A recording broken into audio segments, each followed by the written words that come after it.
Last lecture we have seen how to bring to our abstract vectors, which are functions, vectors in the function space, how to bring this notion of length, the size of this vector, the length of the function. And we did it by introducing this concept of a scalar product for discretized function, and in the limit of very fine discretization, then we said this was becoming an integral, right? The integral is very important in physics. It's related to measuring areas, and in many applications for pressure, for lots of things, center of mass calculation, we are called to compute area, surfaces. Therefore, we are going to dedicate today's lecture on looking more particularly at the integral. Before we carry on with our program of working with abstract vectors in this Hilbert space, in this abstract vector space of functions, we will make a pause to look at this very problem of areas. And we'll start with very simple shapes actually, so polygons, well, not that complicated as polygons. A triangle will be enough, because you can break any polygons in a triangle, but we'll also look at the circle, right? These two things. And before looking at their shapes, we'll actually look at their perimeter, the length of the boundary.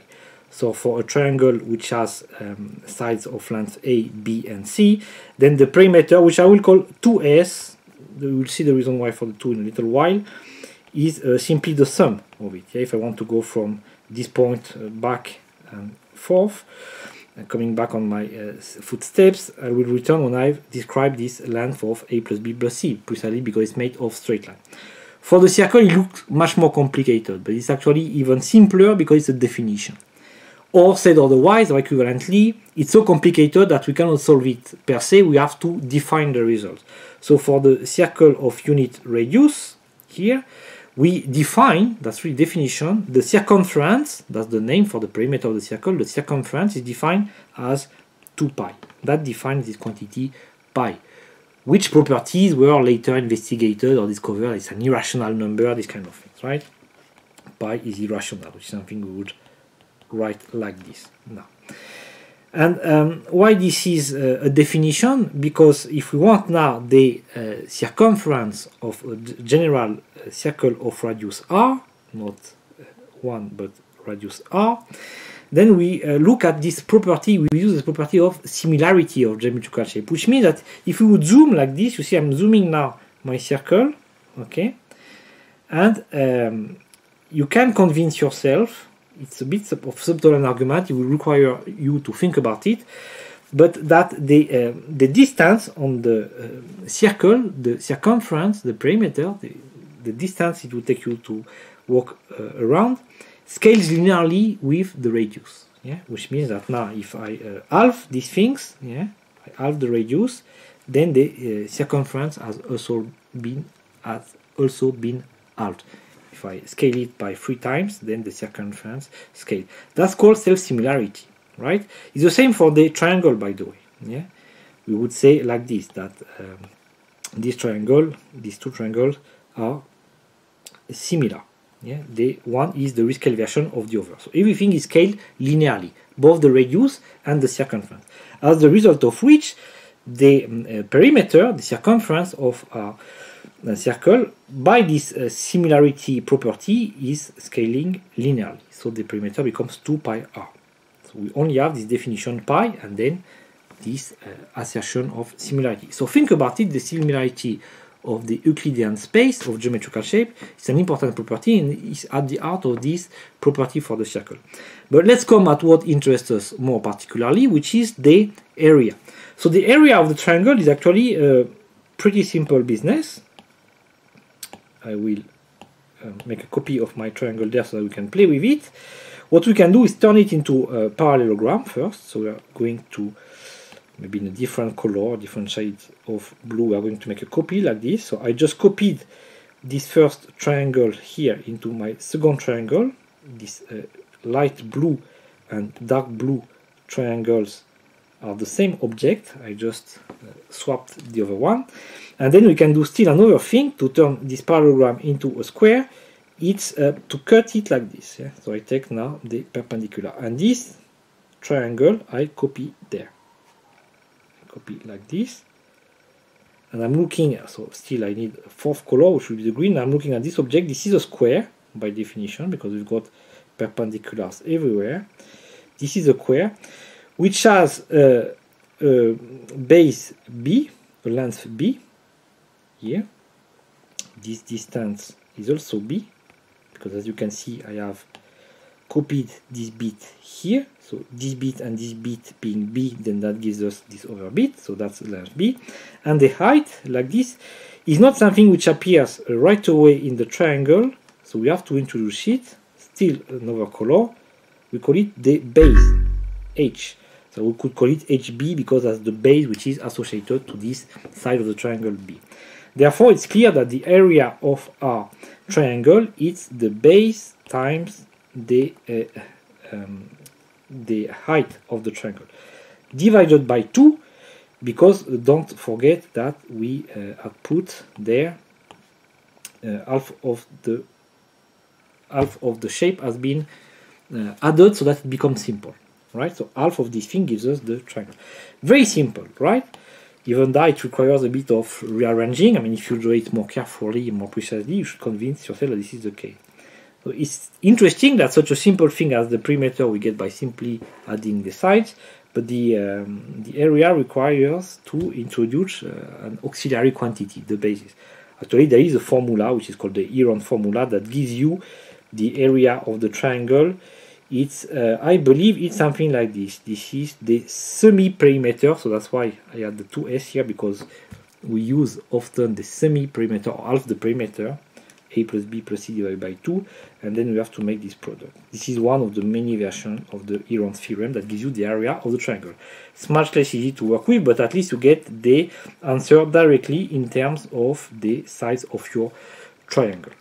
Let's come back to the circle now. So now it's not a definition, the circle, we have to compute it. And this has been a more difficult problem, as we can see from the fact that we know who did it first, who was the first to compute this thing. It was Archimedes. He used the method of exhaustion, which means that he inscribed the circle inside polygons, of which it's easy to compute the areas, of an increasing number of sides. So that it would be smoother and smoother, or more closely fitting with the circle. So here we've got, for instance, one polygon with 4 sides.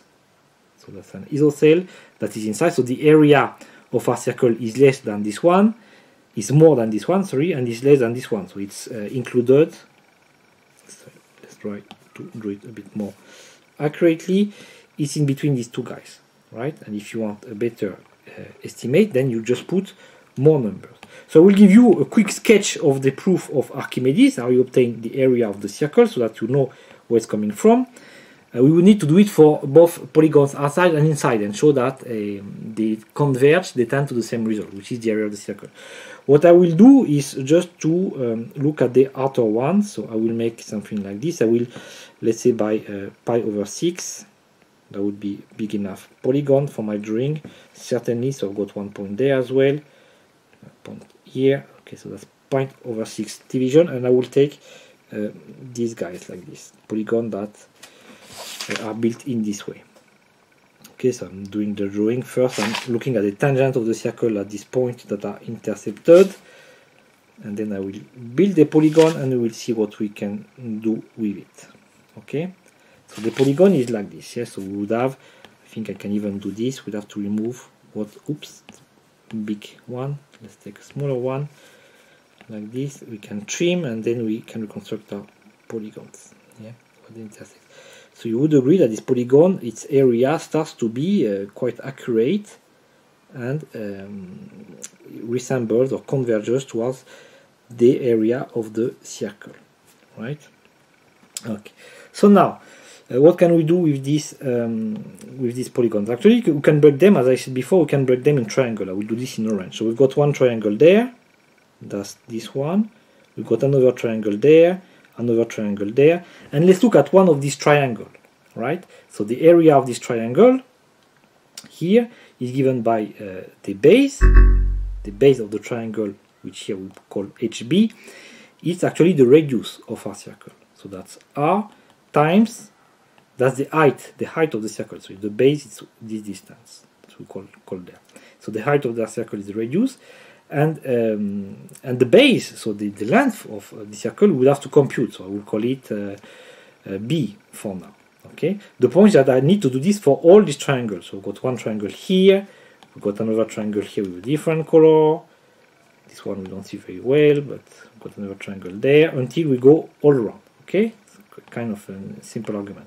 So if I extract this triangle and then put them like this side by side, I would have a given number. So here we've got 1, 2, 3, 4, 5, 6, 7, 8, 9, 10 triangle. Okay, so these are the triangles, and then I can do the same trick. So I know that I've got the radius here, that's the height of the triangle, and the basis. So the basis of one triangle would be certainly complicated or difficult to get, but we are interested at the end in the base, the combined, the added base of all my triangles. Yeah, when I put here my 10th triangle, I'm interested in this distance, and this distance you can see is, in good approximation, is very close to the perimeter of our circle, which we know as well is the definition plus the assumption of self-similarity is 2 pi r. So here we've got 2 pi r. And knowing the length of one triangle and the height, we know the area is 1/2 of this product. Therefore, we can expect, and that's the good result, that the area of our circle will be 1/2 of r times 2 pi r, or simplifying, pi r squared. Okay, so that's one way to see it. There are other ways. The other is to bring this triangle, and maybe we can do it with one triangle. Bring it like this. Can I rotate this without changing the shape? I changed the shape. What I wanted to do is to invert it, to put it inside, to fit it inside like this, and now we got it there. So I do the same there, and we would get another isocell that we could also take this part and put it there. That would be, at the end of the day, a square, and the square for arguments of elegance, of to be pretty, we could also break in another triangle. So we could do it like this. So we get that the area of our circle is the same as a big triangle of height, the radius, and base, the perimeter. That's the same way to obtain this result. So very nice geometric argument by Archimedes, who was able, in this case, to find the area of a circle, of a disk, if we would like to be more accurate. So this is, of course, a formula which you need to know. You probably already know it. 2 pi r for the perimeter, for the circumference, and pi r squared for the area. Archimedes was also able, by the same method involving triangle, this time this method of exhaustion, he was also able to compute the area below a parabola, like this. So what we would write x squared nowadays. Doesn't matter if it has some little offset, because that's easy to take into account, but okay, let's do it like this. He was able to compute this this surface, but that's pretty much where it stops. He was not able to carry it out further, again by the method of exhaustion, which is to enclose by two different objects of easier geometrical shape, from which we know the properties: rectangles, triangles, things like this, hexagon, polygons, so on and so forth, and show that it converges towards the thing. So this idea actually has been extended, but then we need to go from Archimedes to Fermat, French mathematician, who was able to use this method for shapes of more general type, namely the XA. So from 0 as well, so I will draw it like this. So it's not the parabola, because now A could be any number. We will see the limits that we got on this A. So between there and 1 point, so I will call it there, this part. Between 0 and A, what is the area there? So the trick of Fermat was the following. He said, let's take, change the color, let's take a theta, which is, and we'll see why it works, we'll be able to compute it ourselves by a method which is very reminiscent of what we do nowadays. We'll take a theta which is close to 1 from below, so it's smaller than 1, but it's close to 1, very close, 0.9, 0.95, 0.999, eventually we'll take a limit. And then we look at theta A, so that's a number which is smaller than A, because theta is smaller than A. And then we look at this rectangle there, okay? And then we'll take another point which is theta A square, theta square A, sorry. So that's theta square, so theta square is smaller than theta, therefore theta square A is smaller than theta A, is the number which is still below. And then we take this rectangle, and we carry on like this. So we'll take theta cube A, which is still smaller, theta 4, so on and so forth. Of course, you see that theta makes a partition like this. It's always smaller and smaller, yeah, if we look at theta n a, until we converge towards the 0. And we always take the triangle, which get of smaller and smaller width, as well as height for this case, because here I took a which look like, I would say, it looks like a cube or a fourth power. Okay, of course depending on the axis, but assuming we took them with the same length to start with. Fine. So now the statement of Fermat, which is very close to the method of exhaustion of Archimedes, and very close to what we would do nowadays in the modern theory of integration, is to say that this original area we can approximate by the sum of the area of this rectangle. So we would say it's very bad approximation because we are counting all this too much. Yeah, we should remove that. But when my theta becomes very close to 1, you see that this will get very close there, and then we will make smaller error, always smaller error. So in the limit, we will really need to zoom to see the little mistake that we make, and the limit where theta gets to 1, then this error will disappear. So if you are able to compute the sum of triangle, then we should be able to obtain the formula for the curve. Okay, so let's try. We'll see why Fermat took this shape, this partition of the axis, is precisely due to the fact that we are looking at power function. Because indeed the first triangle, this one that we've got there, this triangle, what is its area? So that's the basis of the triangle, which is a minus theta a. A minus theta is this distance multiplied by the height. The height, as we define it there, is the value of the functions, which was, I remind you, x to the power of a, evaluated at x equals a. So it becomes a to the power of a. Big A is my ordinate, where I stop to compute the area, and small a is the power that I'm taking. So this guy in black, I will use this color, is my first area. I will try to remove this here, and we'll compute the other area, changing the color. Now we'll take, after black, brown. We'll compute this area, which is, we're adding, the basis is theta a minus theta square a, that's this distance, multiplied by the height, which is theta a to the power of a. We can next do it for, which color would you like? This one, the third triangle. This is, please check with me, this is theta square a minus theta cube a, which is this quantity, multiplied by the value of the function at this point, so it's theta square a to the power of a. The generic term that I will write in this shade of green, the generic term there, for instance, so we put lots of intermediate triangles, it's theta n a minus theta n plus 1 a. This one is smaller because theta is less than 1, multiplied by the value of the function as theta n a, which is this quantity. And we carry on until we get till the end of our business. Yeah, here we still have our little rectangles. So the area according to Fermat, is the sum of, what do we have as a generic term? We can copy it from there actually. It's written directly in this form. We only wrote the other for practice, or to make sure that we understand what is going on.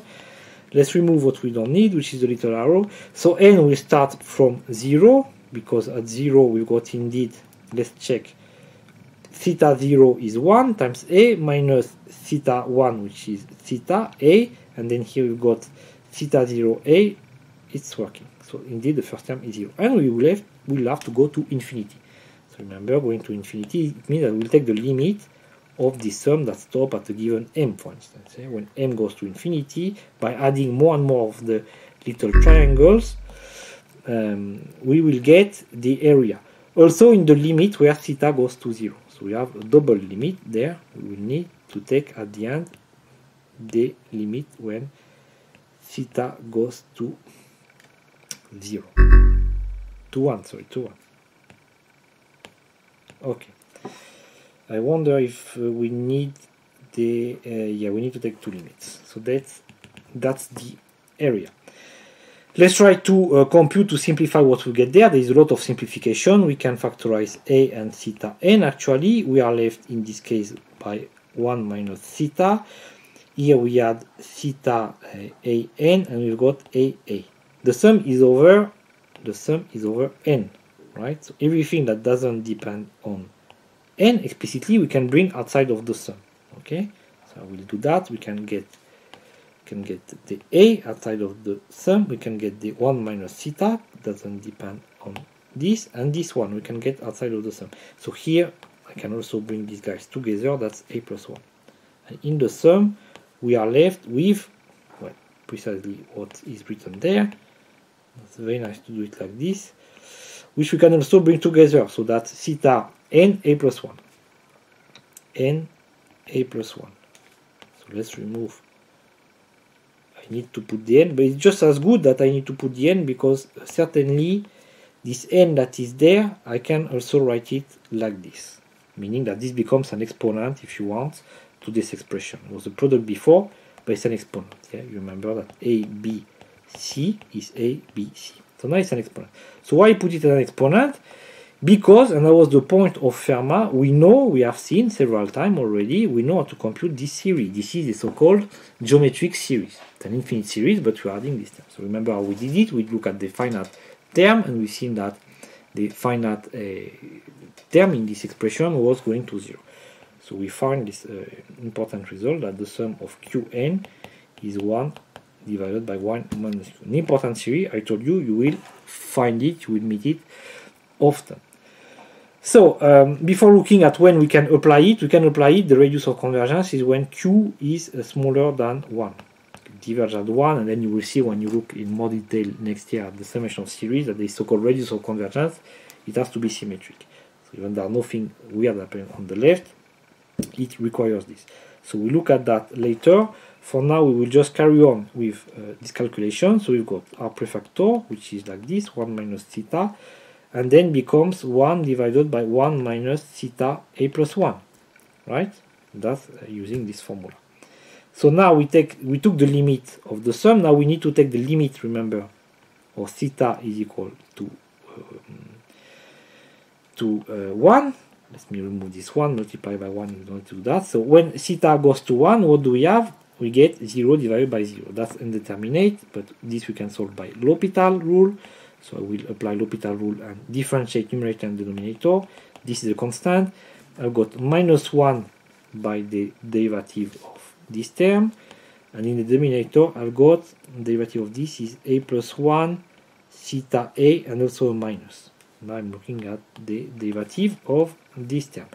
Now the limit of this term I can cancel or simplify the minus 1.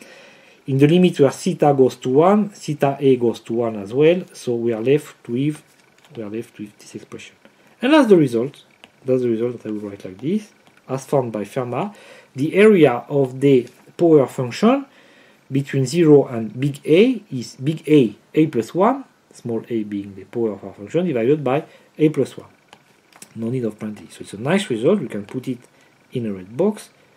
The area, I need to put the box in red, that's the area. It's very important, great success of Fermat. Let's look very quickly at the range of validity. So we said that Q, which was, our Q was theta a plus 1, needs to be less than 1 in absolute value, but theta is positive. Yeah, so we can remove the absolute value. What can we do there? We can take the logarithm of both sides. That gives us a plus 1 by the property of the logarithm should be smaller than the logarithm of 1, which is 0, so this should be negative. Theta is less than 1, so remember the logarithm is this function. We've got 1 here.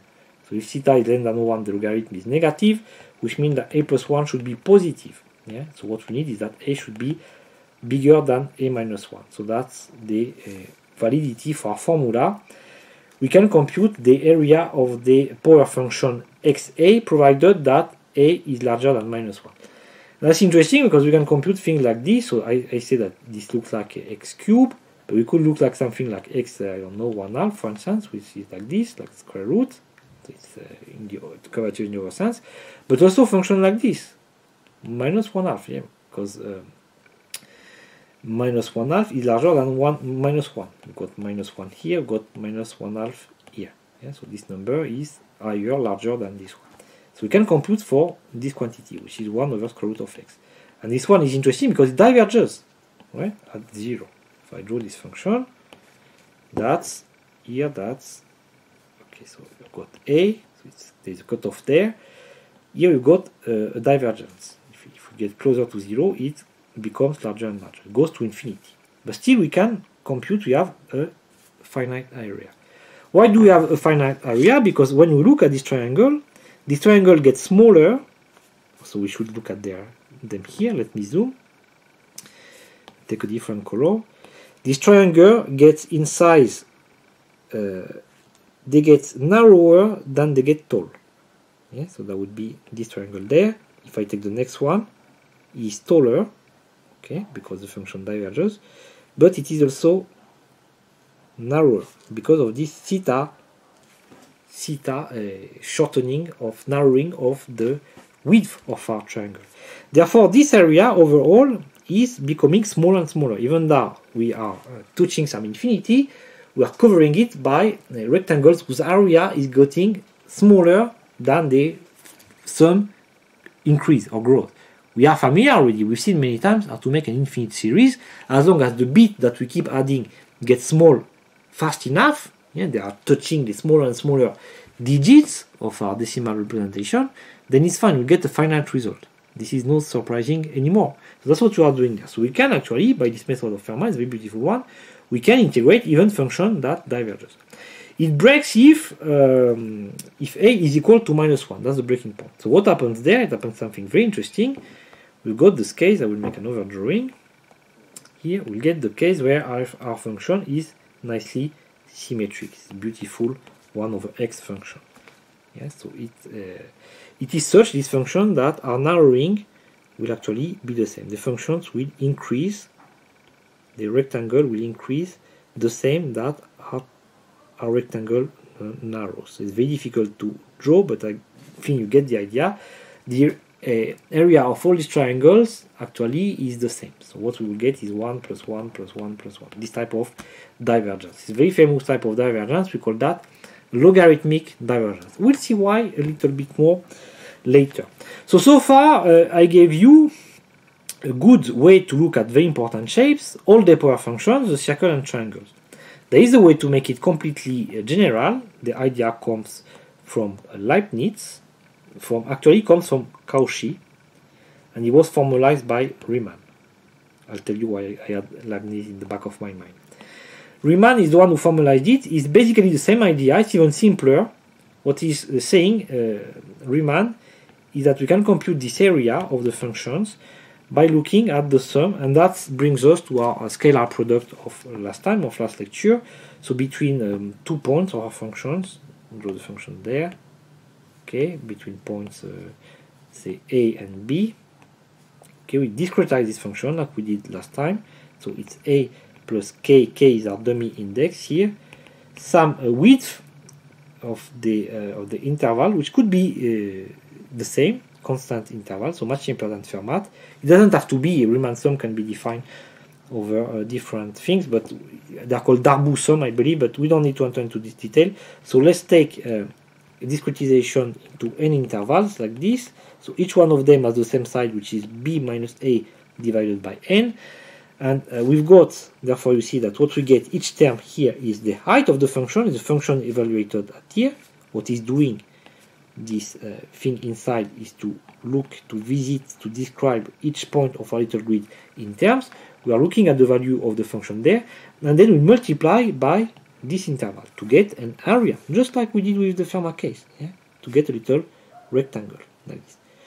When we look at this again next semester in scientific computing, we will be interested in more detail. If it's better to take at the center or to take the rectangle on the left or on the right, we see that it has actually different converging property. But that's a problem for scientific computation, looking at the convergence of this algorithm, of this method. So far we're interested in the concept we shall shade.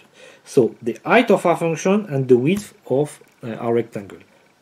height times width, it gives us the area of the rectangle. And if we sum over all this rectangle, and we'll take the limit where delta x, so that would be delta x, we can call that, or n, let's say n is infinite, we take the limit of infinite number of little intervals, it gets smoother and smoother, and then you can convince yourself easily that we approach the area of the curve. Again, a real mathematician, a proper mathematician, would be interested in demonstrating this is true, that it converges, is independent of the choice of the thing, so on and so forth. A lot of detail we don't need to get very much bothered ourselves into it, but we need to understand this concept, this basic idea of the so-called Riemann sum. That's the Riemann sum here. Let's remove that. Okay, so this was formalized, as I said, this idea of Cauchy by Riemann, and then Leibniz. So Leibniz, I had him in mind because he introduced beautiful notation.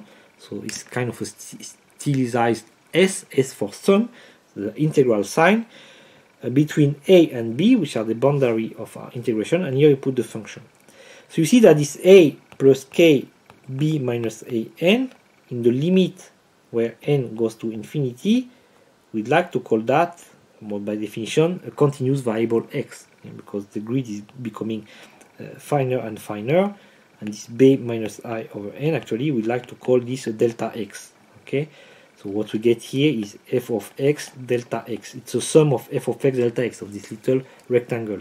So in the limit of the sum, it becomes this integral here, this beautiful shape, and then we write x here, and now delta x in the limit becomes a dx.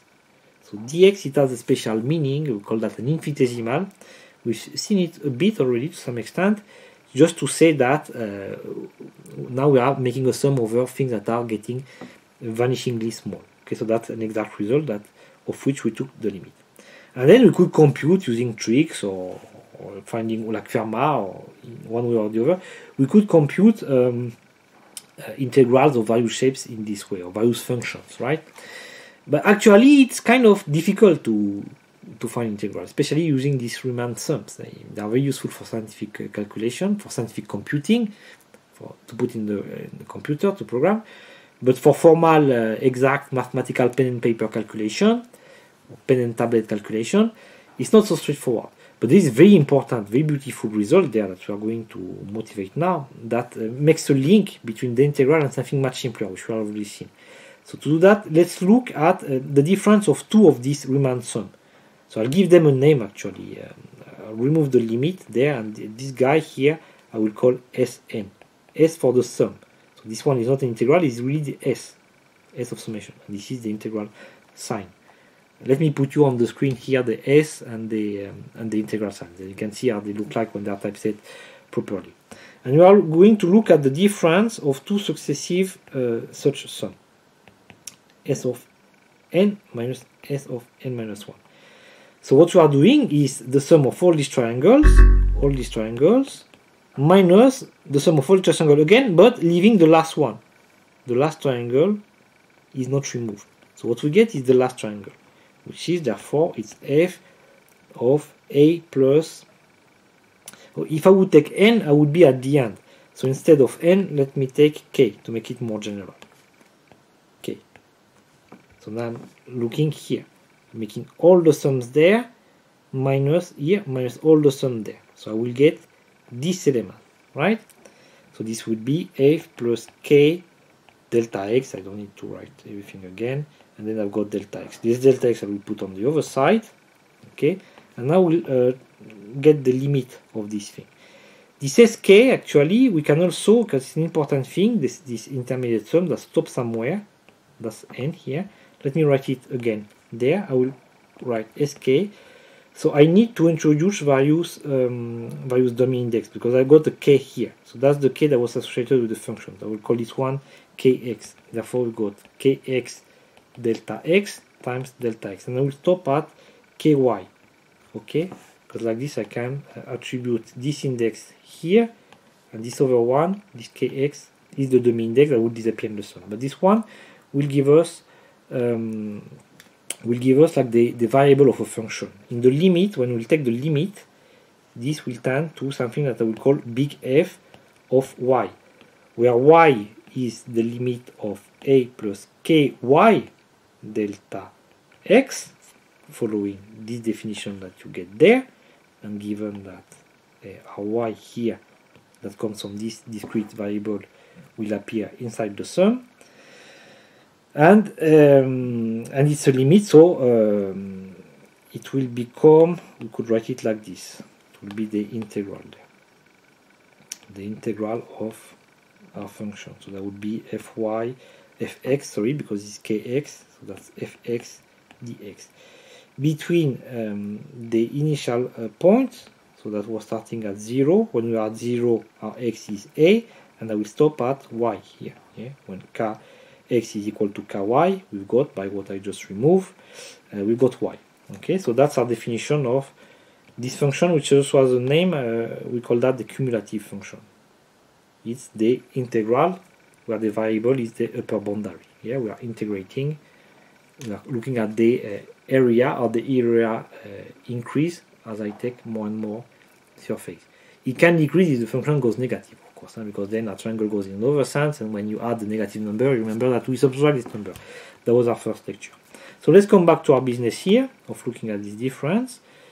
What we get is that f of x, when I will take the limit, this will go to x, will be the limit, so that will be when the limit goes to 0, so n goes to infinity, or delta x goes to 0, that's the same. Sk and sk minus 1, so that would be delta x there. Sk, we said in the limit that would be f of x, right? Because here I've got a dummy variable, so it doesn't matter which I put as the no, it matters, it's linked to this one, because here I add a plus kx delta x. This k is dummy, so it doesn't matter if I label it k or kx, but let's put kx to keep track of which discretization we make. So that's f of x. So that's for this one. Here. Let me put little colors. I don't like the yellow because you don't see the yellow, but the others are too strong. How about this one? So that's this quantity. What do we do with sk minus 1? This one is a bit more complicated, but easy 3D, easy, because what we can do for sk minus 1, so that would be this sum. I'll write it again, sk minus 1. That would be the sum when we start at 0 till k minus 1 fa plus kx delta x. Okay, so what we could do is to change the label there. Yeah, so to write fa plus kx minus 1 delta x plus delta x, and then we compensate this delta x. So this sk minus 1 we can write f of x minus delta x. Right. So I let you convince yourself that you're happy with this statement. I put this color so they can track to expression, and then we look at what we have here. So here we should recognize something, right? We should recognize the ratio of a difference of a function divided by the change of the variable. Yeah, you see that this function, this one and this one, what we change is the variable, we change it by delta x. So we look at the change of the function when we vary the variable by delta x to the change of the variable. And that's the derivative, that's the definition of the derivative. So what we get here by definition is the derivative of the cumulative. So here we've got something very important. I'll write it again and put it in a box. We've got that the derivative, a function is given by the derivative of its cumulative. Or we can call this f, we can give it another name, which is the primitive. Some people like to call it the antiderivative. The derivative of a primitive is giving us the functions. We can write it like this as well. F of x dx from some quantity a to another quantity y. If I differentiate this for which variable? So for this variable, because cumulative, remember, is defined in terms of this thing. So that's the variable we should put there. Is equal to f, so I should write in terms of variable, that's fy. Let me change the variable because it's a bit unfortunate choice. I will write it like this. I will use here z, for instance, and here we put the x like this. We can put the prime the prime being understood as the x derivative, and that gives us f of x. The same thing as before, but maybe with more standard notation. So this is a very important thing, because now we related the integral to the derivative. Yeah, we related the integral to a derivative. It is so important, this more than important, it's really very useful. We'll show you can compute a lot of integrals in this way. It is so useful and important that we call it the fundamental theorem of calculus. Calculus is to use the infinitesimals and the integrals to compute this kind of things that we are doing now, taking limits and looking at the sum, infinite sum of quantities that become smaller and smaller. That's overall called calculus. So derivative is a part of calculus and integral is a part of calculus. And the both of them are linked by this so-called fundamental theorem of calculus. So let's look at example. Let's look at example. The first thing to see is that here actually I didn't, to win time, and also by force of habit, but I didn't took care of this. When I define this function, you see that this y is well defined. This is dummy index, so it doesn't matter. This f will be related to the primitive, so it's okay. This is a. Why is this a? Why it's not there? It matters, this a, of course. It should be there. So if we would like to be accurate, we should have put a there. Yeah, that's the definition of our cumulative function. It depends on where we start. But it's not important in this stage. Because here the a doesn't matter where we start, at which point we start our integral. Why? Because it will simplify, of course. Yeah? If I start there or if I start there, I will in both cases remove the part which I'm adding. So this cancels in the derivative. So it's not there eventually. But for the cumulative itself, is there. So actually, when we write something like this, yeah, we can write something like this. It's called a so-called indefinite integral. This you will find all the time. We don't put the boundaries there. There is nothing. We use the same variable for the dummy index, the dummy variable below the integral sign, than for the primitive, for the function there. And this is really maybe a little abuse of notations, because this variable is well defined and this one is disappearing. So more accurately, we should write something like this, right? So far it doesn't matter. It will matter if we start to put the boundaries a, b, because then we've got things like this. F of x dx is f of b minus f of a. So how do we find this? How do we find this? The real result is like this, f a b, where this a is the one that I put here in this definition. Yeah, that's precisely the definition of our function. If I look at the integral a or b here, I would replace by b and I get fba. I think you agree with me. If I would put b here, that becomes b, and that's the segment that I put. If I keep this a. Now, you can easily convince yourself that this is equal to this, because this is 0. Right? Why this is 0? Because f(a) by definition is the integral from a to a of f of x dx. Or in terms of Riemann sum, this is the limit of my last triangle, so that would be f of a multiplied by delta x when delta x goes to 0. So this is clearly 0. This can go outside, and the limit of delta x is 0. Therefore, it's fa times 0. This is 0. Okay, so this doesn't matter. Which means as well that we need to add one more property of this cumulative, is that if I change the origin, so I think I imply it there, but we need to state it maybe more clearly. If I change the origin, if I take another origin, I just add a constant to my cumulative. So fa of y is equal to fb of y plus some constant of, depends on a and b, but that's otherwise the constant of a and b, this thing, which is this quantity there. If you look again in terms of Riemann sum, I let you spell out these two quantities there, or look at it more carefully, more slowly in the notes. You will see that this thing is this sum from a to b, from a to b. Okay, b is there, so maybe I should put a different, and big C is the constant. So I will use d. I will put term d there, d and then cd. Okay, so this quantity is the sum between a and d. Fine. So if we have this, if we have this property, and we come back here, this integral, you see that it doesn't depend on the a, because this f of a, I can change it in b plus c a d, and then we've got minus fa of a, which becomes minus fd of a, plus, and so that's like this, plus c a d again. It's the same constant here. Okay, so this constant cancels here and cancels here because of the minus. So if I remove the things that cancel, we are left with this. Okay, that's why it could be anything here. It could be a, b, c, any number you want to replace. Therefore, we don't need to put anything.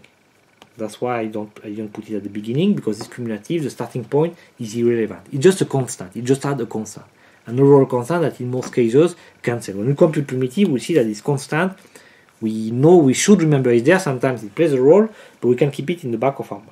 Okay, so that's the important thing here. We write it like this: the integral between a and b of some function fx dx is equal to the primitive, and we like to use this notation. We put a bar like this.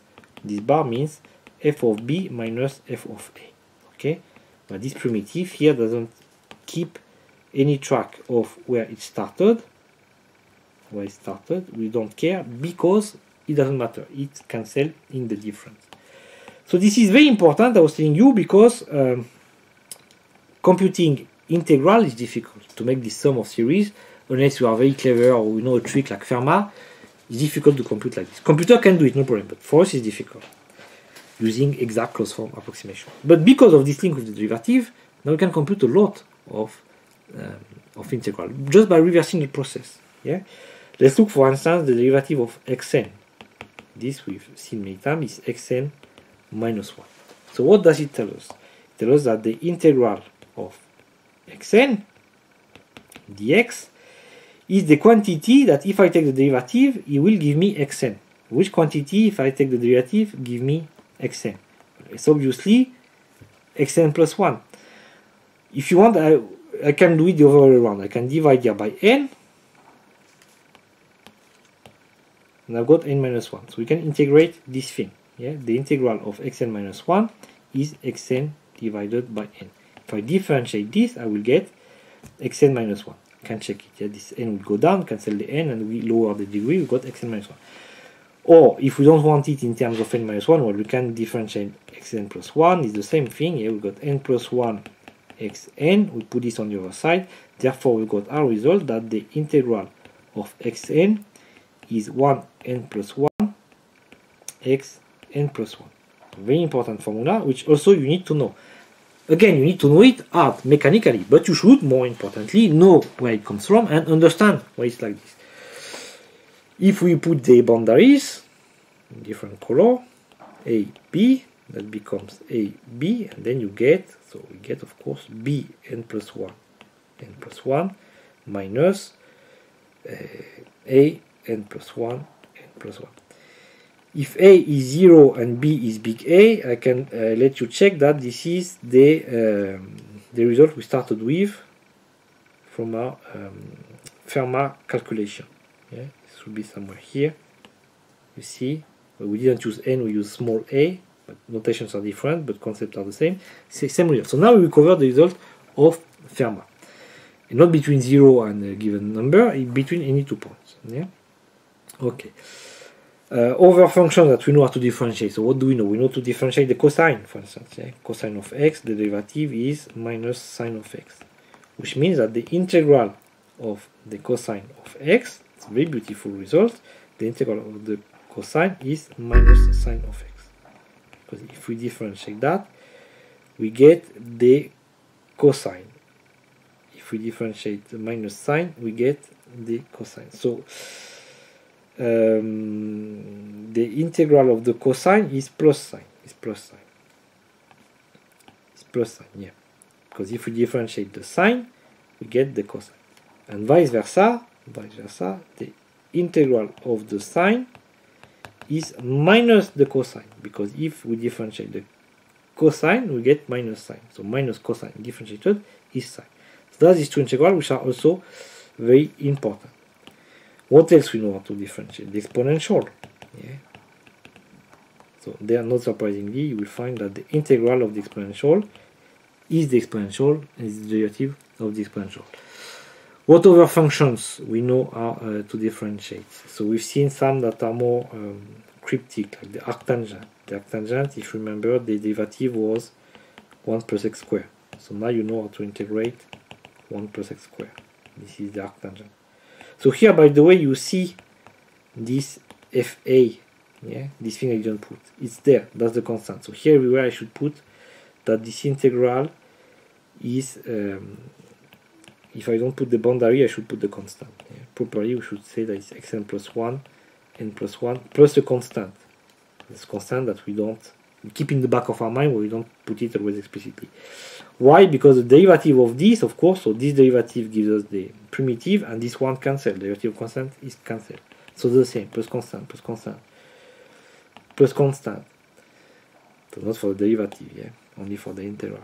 Plus constant. So the derivative of the arctangent. We've seen as well the derivative of the arcsine. The derivative arcsine was like this. So it means that this is the primitive plus arcsine. And still other functions.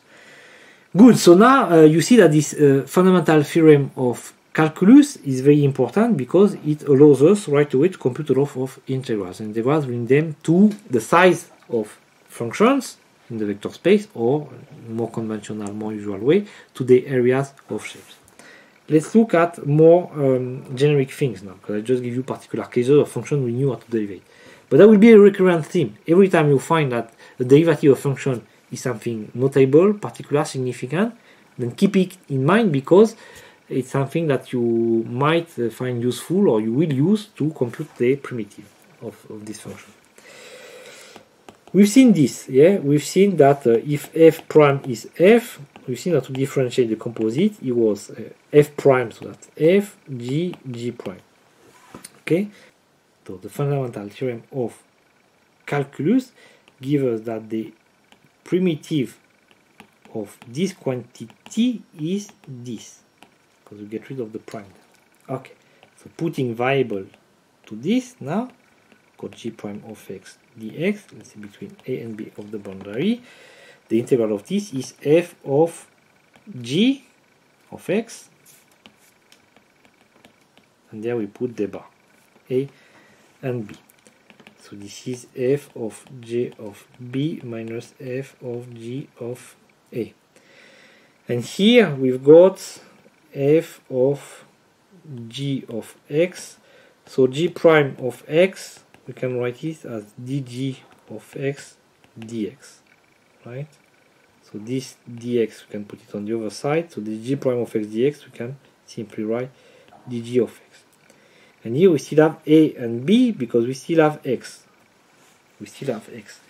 But this guy here, f of g of b minus f of j of a, we can write it like this. We can write it as f between g of a and g of b, and this is obtained as the integral of f of x. Let's not write x, not to confuse with other things. It doesn't matter, it's a dummy variable, so I could use x, but it's better to use different thing, between g of a and g of b, right? These are the boundaries, and this is the primitive. Okay, so if we compare these two expressions now, this one and this one, if we compare these two guys, we see that we can define a new variable y as g of x, and then we've got that this integral here is equal to, I will write it there, is equal to this one. So actually it's enough to write it like this. I don't have to write anything new, I just have to put an equal sign. So we'll copy this in there, put it there, is equal to this one. So that's a nice important result. This is called the change of variable formula. Yeah, when you got an expression of this type, you can bring it to a simpler integral in terms of a new variable, so it simplifies a lot to get rid of the derivative. So actually it might be useful to put it there as well. Yeah, they are certainly all useful. We could write it like this. So this is equal to this and is equal to this. So that's the simpler form. So let me give you an example that might be that might be better. We'll integrate between 0. So let's put 2, not to have trivial substitution. And then we'll take this case, which is so 1 plus x squared, and we'll put the x here, dx, this integral. So we've seen before that the integral of 1 plus x squared dx was the arctangent. This is the result that we get there, plus constant. So this one we know how to integrate. But we've got the x in the numerator. So we can use this, this formula. We will define y equal x squared, in which case we've got dy over dx is derivative of x squared is 2x. Okay, so you can say that dy is 2x dx. So if I put a 2 here and the 1/2 here to simplify this 2, what we get is dy divided 2x dx is dy divided by 1 plus x squared, but x squared is y, like this. But we need not forget, that's the important thing, that to apply this we need to change the function here. So our 0 and 2 becomes 0 square remains 0, but 2 square, that's why I put 2 and not 1, because otherwise it would have stayed 1. It becomes a 4 there. Okay, so the 1 plus y, the primitive of this is easy. We didn't see it yet actually, the primitive of the inverse function. It's still to come. So I will show you later that the primitive of the, we can show you now actually, the primitive of the inverse function is the logarithm. So that's log of 1 plus y. If you differentiate this, I'll let you check that the derivative is 1 plus y. Or you could make still another change of variable, so you would get 1 over y or z. Still choose the third variable, we get dz over z, and here we get 0 and 5. It's the same. We put our boundary 0 and 4. Therefore, we've got log of 5. We don't forget the 1/2 there. Log of 5 minus log of 1, which is 0. So that's log of 5 divided by 2. That would be the area of this function. X divided by 1 plus x squared. This function is like this, between 0 and 2. Okay. This area you can check by looking at the approximation by little rectangle. It should be close to log of 5 divided by 2. It's important when you compute integrals that you check, for instance, the sign that is positive, this function, this kind of thing. If it would be negative, I would expect negative number. Quick check, every time you can check something, you should. Okay, so that's one important trick.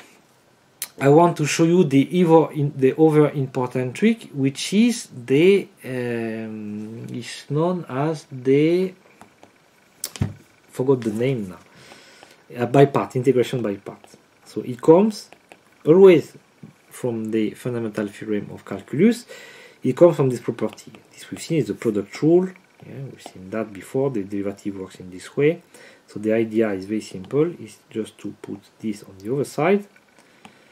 It's faster to rewrite it. So we've got f prime g is fg prime minus fg prime. Okay. So the integral of f prime g is the integral of this fundamental theorem of calculus that gives us the primitive minus this integral. So this is known as the integration by parts. It's a very powerful technique. So you might not be very impressed, because what we did is to shift the derivative there from the function f to the function g. Yeah, we shift the derivative. Well, this is fine. Now there's nothing to integrate, but we didn't remove our integral, we just shifted it. So actually it's very useful for case like, I don't know, x exponential x, for instance, if you want to compute this. Why? Because we can write f equal x, f prime will get rid of the x. That's one. And we've got, so we need to have g prime so that our function works. I should change the name so that let me call it differently. So it is g and g prime. Then f prime will be the exponential of x. So f prime g, let's take the laser. f prime g is x exponential x. So that this part is fine. What is the primitive of the exponential? That's the exponential. So it relies on the fact, this integration by part, that you are able to compute the primitive of f prime. Yeah. So the primitive of f prime. Yeah, we are able to do that. So sometimes we are able, like in this case we are able, because now we can apply the method. We find that the integral of f prime g, which is, as I said, x exponential x, is equal to fg, so it's x exponential x, fg, minus the integral of fg prime. But this is easier because fg prime is only the exponential. And this one I know how to compute, because I removed this g prime, simplified the thing. So I still have one calculation to do, that would be exponential x plus a constant. If I factorize exponential x, we are left with this result. Let's put the constant. That's the primitive of exponential x. You can do it for a lot of different cases. There is one that I want to show you because it's funny, is the integral of the logarithm. So we could find the primitive of the inverse function because we knew that the inverse appears when we differentiate the logarithm. But how would we find the primitive of the logarithm this time? Yeah, how would we find this? So we can find it by integration by part as well. Which is funny because there is only one function. We don't have a product. Well, we see that there is a product. So if I want to use the same notation as here, I should put g as my logarithm. I know the primitive is 1 over x. And then I should get f prime as 1. As I said, we need to be able to find the primitive of 1, but it's easy. The primitive of 1 is x, because if we differentiate x, we get the constant. And then we got f prime g, which is the integral of the logarithm, is equal to fg, this product, minus fg prime. But fg prime, that's the beautiful part, is x multiplied by 1 over x is dx. So that's a constant. That's the integral of the constant is x plus another constant. So we can factorize the x, that's x minus 1 plus a constant. Yeah, okay, so we can check by differentiating this thing is log x minus 1. So the log x, remember, is like this. So if we lower it by 1, so now it's at 1 it's minus 1, not 0, and we multiply by x. Yeah, so this function x log the x minus 1 is the primitive of the logarithm. It's not something we use often, but would we need to compute it? We would. So it's very useful as well, the integration by part, to compute things like function of this type, xn sine of x, because we know how to find the primitive of the sine, is the cos, and when we do the integration by part, we lower the degree of the polynomial. So check it in exercise. It's very nice to do that. Actually, there is a nice trick to do these kind of things, and I'll explain the trick because you'll need to use it for quantum mechanics, where we'll be using a lot of this type of things, right? Because you will see that the sine functions that are very popular quantum mechanics, they describe the particle in the box, the sine function like this. Yeah? There will be the wave functions of the particle, and we will see when you do quantum mechanics that for some reason, I don't want to start another lecture now, but you are get to compute things like this with n that can be quite high. It can be 4, for instance, to compute the standard deviation of the position of particle which is trapped in a box. So how to do that is integration by part, but it gets messy because you have to iterate a lot of time. So there is a nice trick which is called Tic-Tac-Toe. It comes actually from a movie. I think it's called Stand to Deliver, this movie. I haven't seen the movie, but I'll try to find the clip.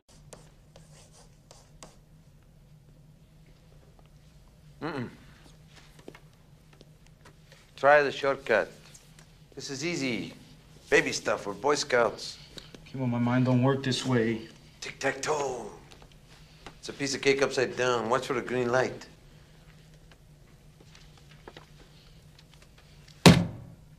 What you do is that you put the functions, one of the functions of your integration by part, there you put it on one column, so let's say x4, and you compute the derivative. So that's x3, and we've got 12x2, successive derivative, then 24x, then 24, and then 0. So it stops there.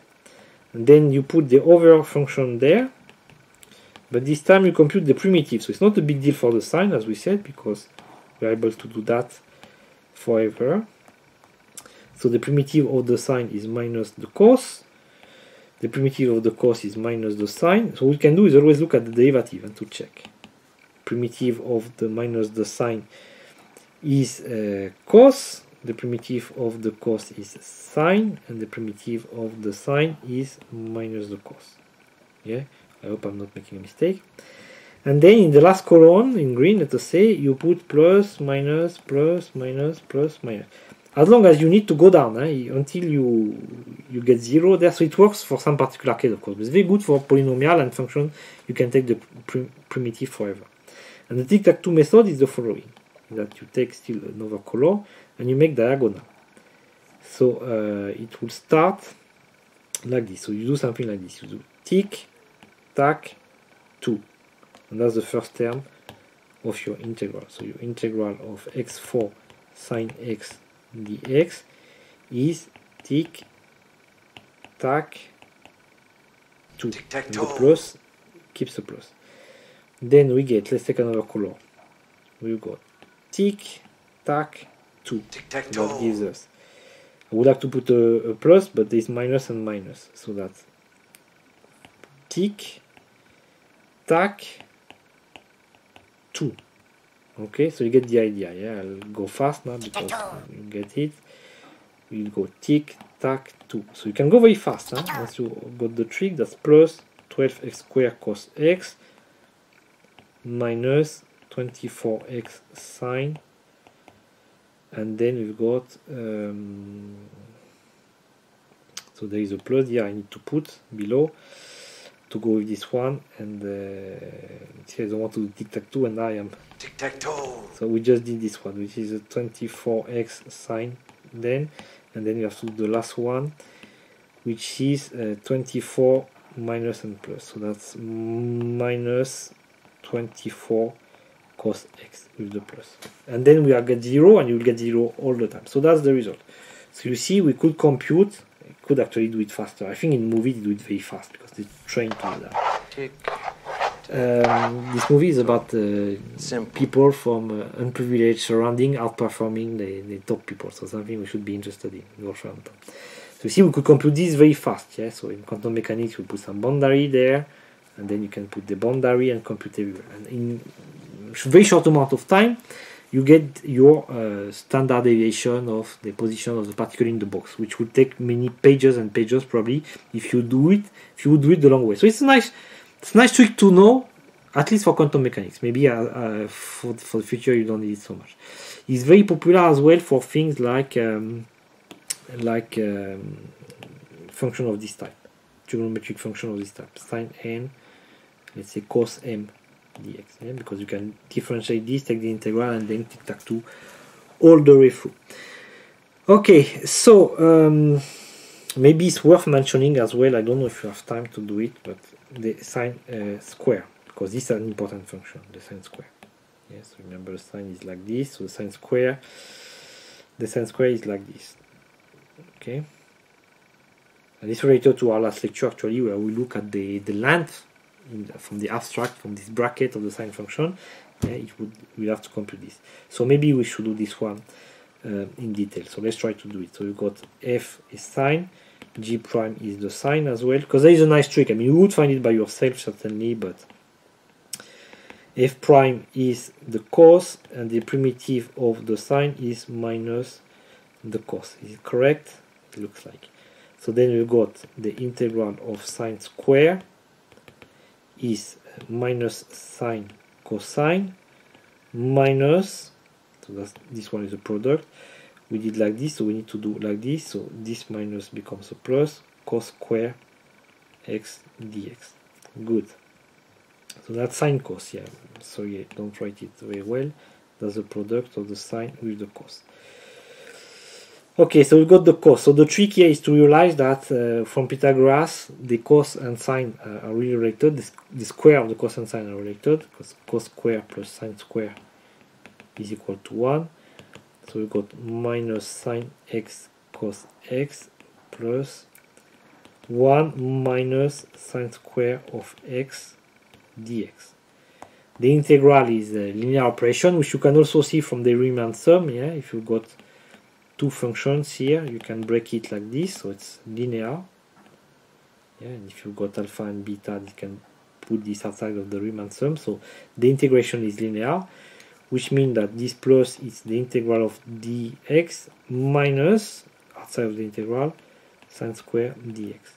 And then, so this was the integral of sine square, remember. And then we've got the beautiful thing that from this equation we can bring this term on the other side. This one we can bring it on the other side, so I put a 2 there. Don't have much space, unfortunately. So let me try to win a bit of space. Put the 2 there.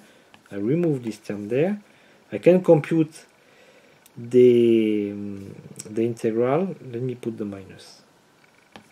I hope you are following what I'm doing. I'm a bit fast with a bit careless more than fast. Okay. So this is not a minus anymore. I should remove this because I put the thing on the other side. So this is the real identity. That's the real equal. Okay. See, I'm more careless than fast, but I hope you can follow. That's no big deal. So we can integrate this. The integral of dx is x plus constant. Okay. And that gives us the result. The integral of sine square is 1/2 of this quantity. Is the 1/2 of sine square dx is x minus sine x cos x, unless we made a mistake, divided by 2. Plus a constant. So constant I don't have to divide by 2 because we don't care. We don't know what is constant in the first place. Okay. Tricks like this. You'll find a lot of tricks when you compute integrations, integrals. It's always related one way or the other, or often related to this fundamental theorem of calculus. So it's the main thing you need to know, that the derivative of the primitive is the function.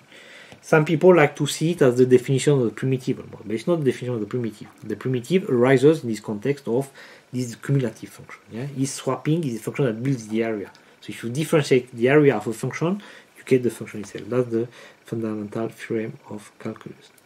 Maybe let's conclude with this Fermat business that I told you, that the 1 over x function we could not compute by this method of Fermat.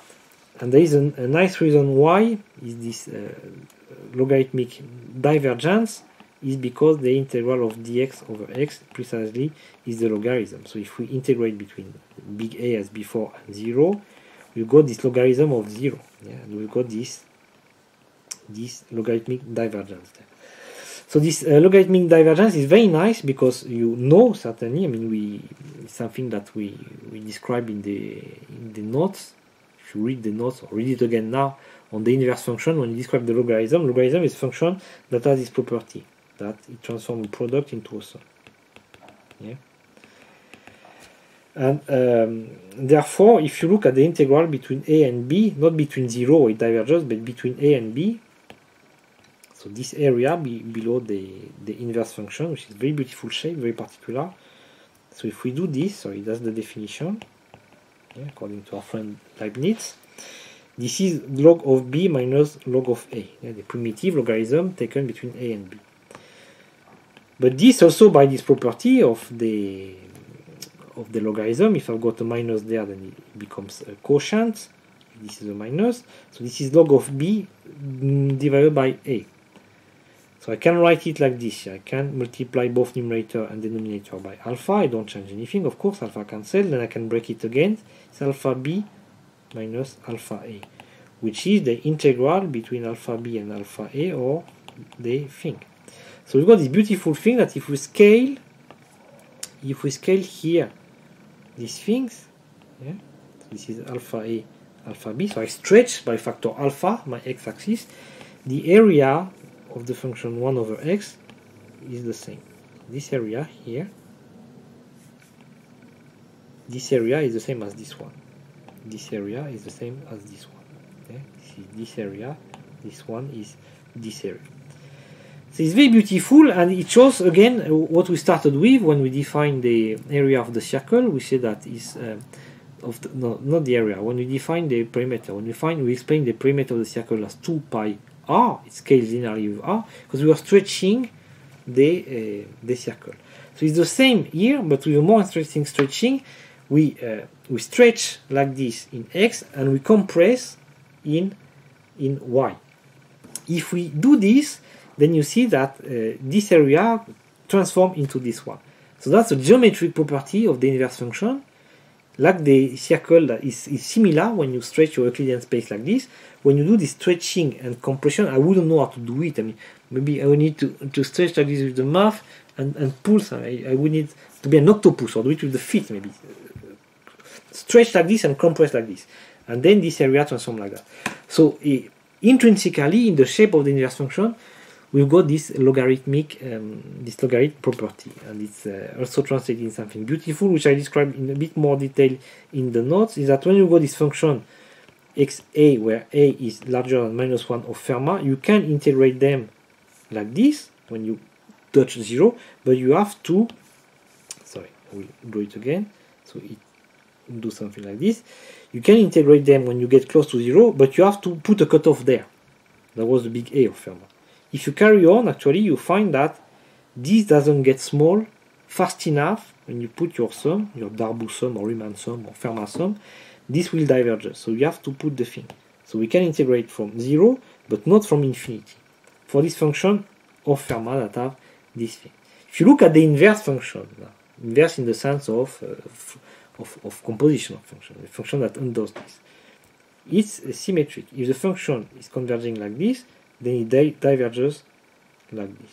Yeah? So this one you'll have to put a cutoff, which means you cannot start at 0, but you have to start at a given cutoff. But this converges even if you integrate till infinity. So now you can compute this function from a cutoff here. Something we do a lot in physics. You put a cutoff to get rid of this divergence, but now we can compute to infinity for the same reason that the function is getting smaller faster than the base of your triangle increase or go to infinity. Yeah? The function is getting small very fast. But the inverse function is symmetric, so it's a very beautiful function that diverges both there and there. So that's what makes this inverse function particular. It has the logarithm there, it's its own inverse as well. The inverse of 1 over x is x. In both sense of the term, the inverse is the inverse. So it's really a very beautiful function associated to sophisticated notion of similarity in the Euclidean space. I hope you have a lot of fun thinking about it. Everybody knows I'm the dumbest. I can't handle calculus.